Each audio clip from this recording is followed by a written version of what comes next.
ថ្ងៃនេះកងសូមមកបង្ហាញពីសមិទ្ធផលនៅលើដំបូលផ្ទះហាមានផ្លែឈើច្រឡំសុំទោស មានដើមឈើមួយដែលកងចង់បង្ហាញ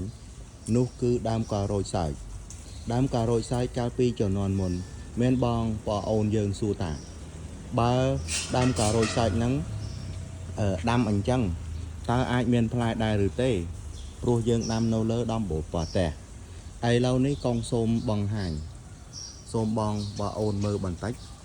បើយើងធ្វើដំណើរសន្សំពីគល់ដើមក្រូចឡើងទៅចុងក្រូចយើងនឹងឃើញថាចុងក្រូចរបស់យើងកំពុងតែបែកមែកហើយបងប្អូនមើលនោះច្រឡំមើលអត់ឃើញទេនេះឃើញហើយ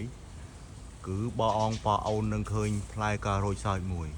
ហើយឥឡូវនេះកំពុងតែមានបាកា2តងទៀតហើយសង្ឃឹមថានឹងមានផ្លែក្រូចសើចចំនួន2ឬក៏3ទៀត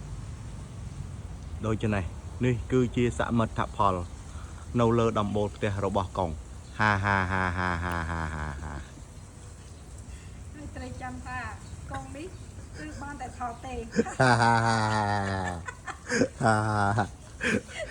ចំណែកអ្នកដាំនៅទីនេះ